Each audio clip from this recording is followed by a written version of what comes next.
Hi, welcome back to Finding Jesus Today with Jen. I am Jen, and if this is your first time joining, welcome. And I encourage you to go look at the previous videos. If this is not your first time, I appreciate you coming back to join me today and reading what God has for us. And be sure to hit the like, subscribe, hit the bell so you can get notifications whenever I upload a new video. This is the Bible that I'm using. It's the New Revised Standard Version. So if you want to use the same Bible that I'm using to read along, now you know what kind I use. If you don't have this kind, that's perfectly fine. But if you do want to read along, go ahead and hit the pause button and then come back and start playing again and read along with me. I'm reading from the book of James, chapter 1, verses 19 through 27. So let's begin. You must understand this, my beloved. Let everyone be quick to listen, slow to speak, slow to anger. For your anger does not produce God's righteousness. Therefore, rid yourselves of all sordidness and rank growth of wickedness, and welcome with meekness the implanted word that has the power to save your souls. But be doers of the word, and not merely hearers, who deceive themselves. For if any are hearers of the word and not doers, they are like those who look at themselves in the mirror. For they look at themselves and, on going away, immediately forget what they were like. But those who look into the perfect law, the law of liberty, and persevere, being not hearers who forget, but doers who act, they will be blessed in their doing. For if any think they are religious, and do not bridle their tongues, but deceive their hearts, their religion is worthless. Religion that is pure and undefiled before God the Father is this: to care for orphans and widows in their distress, and to keep oneself unstained by the word. So, first it talks about how we need to be slow to speak. We need to hear what people are saying to us. We need to listen. So we need to do more than just hear. We need to do active listening. We need to see where people are in their lives so we can meet them where they are. And I know I've talked about that before in a different video of meeting people where they are. We have to meet them on their ground from where they're coming from. We cannot expect them to all of a sudden be on our turf with our experience and where we are at our journey, because we did not get to our journey to where we are now from the beginning. We did not start where we are now. It was a journey. So it was our journey to where we are now. It was making mistakes. It was learning. It was, trying to discern what is right, what is true, and sometimes we miss things. We're human. We do that. So it's just slow to speak, and also towards the end, it says, if anyone thinks that they are religious and do not bridle their tongues, but deceive their hearts, the religion is worthless. We hear people that they don't bridle their tongues at all. They just say what they want. They say anything. They hurt people. They judge people. They refuse to understand. They make judgments already. They have preconceived notions. So they just speak without thinking, without understanding, without listening. We've heard people, I don't know if this term is still used today, but we've heard people say, I'm just being real. And in most cases, it's not that they're being real with you, they're being rude, because usually when somebody says that, they are insulting you. They are saying things that are unkind, that are not helpful. They are giving unsolicited advice that is not helpful at all. So I really hate that phrase, I'm just being real, because usually that's not the case. It's just that they're being rude. And so we have to be careful of that, because when someone is rude to us and they attack us, we tend to, most people tend to build a wall, and they start not listening to what they say. They start ignoring them, because now you're on the defensive. We don't want people to be on the defensive when they come to us or when we go to them. So we do not want to appear that we are on the attack. We need to sit down, ask questions, and when we listen, we can't say, well, that's not true, that's not how it really is, because we have to come from where they are at currently, and then we have to walk them through, show them where the misconceptions are, show them where there's preconceived notions or stereotypes and so forth. We can even show them where someone has misinformed them in a loving way, and show them and support, and show support for that as well, but not in an attacking way. So also, it talks about being doers of the word. And I know I have said this before, that our religion, that our faith needs to be active. If all we do is hear and not do anything else, according to scripture in James, our religion is worthless. That's also like the faith without works is dead. It has to be active. We can't just hear and say, oh, yes, I believe that, and not go out and do. So our prayer life must be active. Prayer is more than just words. So I used to volunteer for Habitat for Humanity.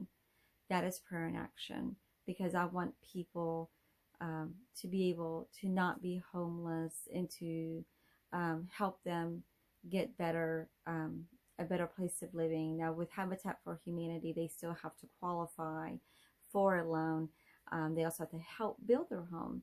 But that is prayer in action. It's not just saying, oh, God, do this, and then sit back and wait for God to act. We are supposed to help God in that action to whatever our prayer is. And so if it's to, like about feeding the hungry, there's the prayer in action can be, in Houston, it's a place called Lord of the Streets. So it could be help making packages for them, or actually going down and volunteering. I think there's a process to that. I'm not too sure. I've never actually done the volunteering for that before, but I have volunteered at a homeless shelter before. So that's prayer in action, feeding the hungry. The same thing with people who needs clothes. We can, if we know somebody who needs clothes and we have clothes that we don't need or want, then we can give them those clothes instead of selling them, especially if they cannot afford to buy them. Or we can give them away to different organizations who will typically sell them at a discounted price, cheaper than you can get at a department store. And so, okay. So also it says, it also says what pure religion is. And it's things that I've been talking about in, I think, in every single one of my videos, honestly. That religion that is pure and undefiled before God the Father is this: to care for orphans and widows in their distress, and to keep oneself unstained by the world. So, so the orphans in today's time is, still can be true to the word, where they've lost both their parents, they died. But it could also mean kids who are in foster care. So we can donate to those organizations. We can volunteer for those organizations. We could also become a foster parent if we are able to do that. So how do you volunteer for those organizations? Where I live, there is, it's called CASA, which is court-appointed special advocates that helps advocate for children and I have been a child advocate for 3 or 4 years now. I think it's going on 4 years now. And so you could help with respite care, which is for foster kids, it can be for the elderly. You can actually work for one of these organizations as well to help children and the elderly. So there's Meals on Wheels. There's a place here called the Friendship Center. I don't know if that's nationwide or if that's just specifically local, but there's different organizations that we can help. But it's also when hurricanes come through, or wildfires, where we can donate our time to go help out if we are able to do that. Now, obviously, not everybody can do that because of time restraints. There's work. There's small children at home. It's not like they can leave their kids at home for a week and go off. So obviously, there's some time constraints. But it doesn't say to take care of the orphans and the widow who you deem worthy. It does not say take care of the orphans and the widows who pull themselves up by the bootstraps. Because sometimes when people need help, they have exhausted everything and they are just tired. Or maybe they haven't exhausted everything, but they are just so exhausted from everything crashing down on them that they are just tired. God never said we had to pull ourselves up by the bootstraps. God says, we could cry out to him. So when we go out and help others, just as Jesus said, that, Matthew 25, separation of goats and the sheep. Also, Jesus says, talk about the orphans and the widows. He also, with children, if let them come to me. If I cannot remember the verse, the passage right now where it is, but where the children are trying to go up to Jesus, and the disciples are trying to keep the children away from Jesus. And Jesus said, no, let them come to me. So he was very welcoming, regardless of who the people were. So it's kind of like when Jesus fed the 5,000, of course, that's 5,000 men. That did not include the women and children, so it was much more than that. He did not ask them, what have you done to help yourself before I feed you? How much work have you done? What have you spent your money on? What is it you can convince me that you deserve to have this, that I should feed you? Why are you deserving? Jesus didn't say that. He just fed them without question. He gave them food because they were hungry. He healed people because they needed to be healed. This is what Jesus calls us to do. Jesus calls us to go out and help others. And it's not helping others of who is more deserving. Because even in James, it does not say, only help those, the widows and the orphans, who you think is deserving. Only help the widows and orphans who has not spent their entire life in poverty, and now you think they deserve that. It doesn't say that. Pure religion is helping others and to care for others. No qualifiers. So how is this difficult for you? So think on these. How is it difficult? What are the barriers that you need to break down to where these preconceived notions can be hampered down? Now, we all have preconceived notions. That's going to be hard to get rid of. But how is it we can hamper it down to where when we speak with thoughtfulness. When we speak, it is not to harm others. When we speak, it is helpful and not attacking, but humbleness to another, helpful to another. And when we listen, we are listening to understand. we are listening to know where they are without prejudgment, without our preconceived notions. We are listening so we can build that bond and that trust, so they know they can come to us, and building a relationship with them so we can have a conversation. That may take time because they may have been burned by others to where they're afraid to really open up. So when you go out today and other days, think of how you can do more active listening, to understand, to learn, because we all can learn, how we can talk less, bridle our tongue, not speak so quickly, because the quicker we speak, the less we listen. So how is it that we can not speak so quickly and really take in what somebody is saying, listening to what they are telling us, where they are at? Because sometimes when people talk to us, they don't want a fix right now. They don't want us to fix it.